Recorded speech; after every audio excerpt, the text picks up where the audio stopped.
let me look at this question that someone sent to me. They said they wanted me to make a comment. It's from a young woman who said, how do I explain to my children that Israel is protected by advanced aerial technology while Africa is protected by the God of Israel?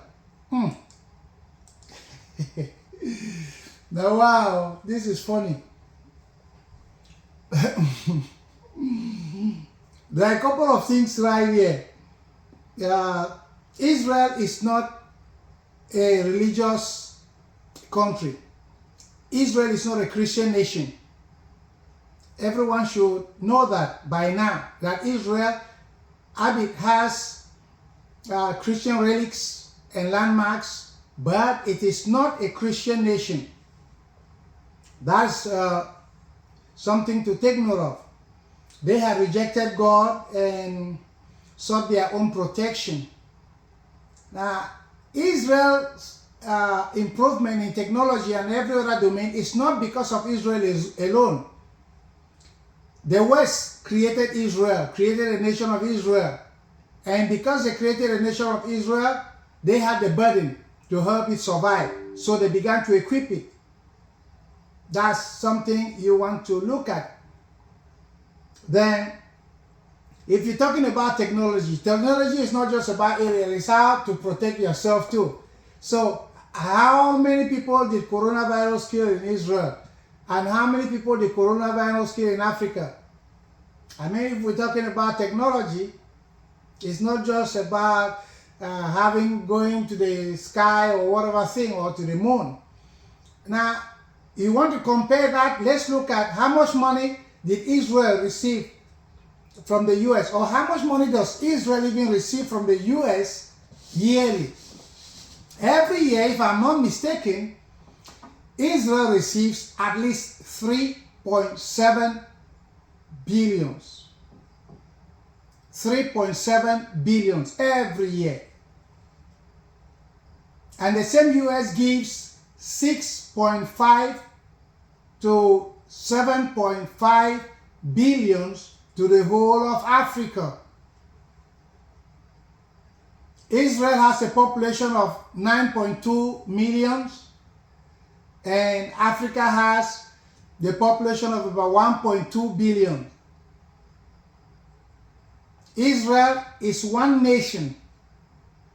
Africa is about 53 nations.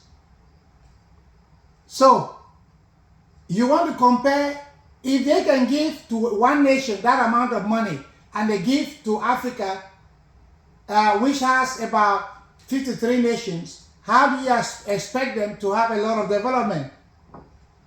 Now, one other thing that maybe our sister didn't know is that Israel received reparations for what Hitler did to them, to the Jews, but Africa didn't receive reparations for colonialism and even slavery, or for slavery and colonialism.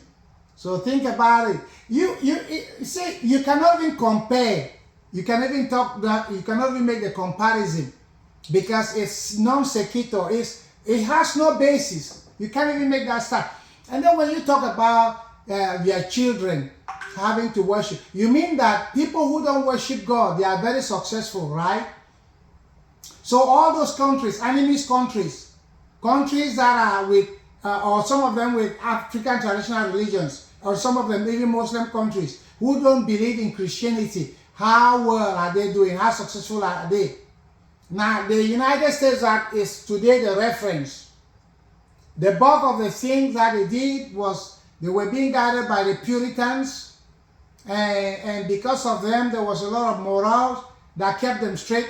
Look, for some time now, since the time that the United States has thrown God out of their curriculum, thrown God out of their schools, look, they are hiring most of their scientists, most of the people who are changing America are foreigners. Yes, they are foreigners. You can take that to the bank. It's not going to banks.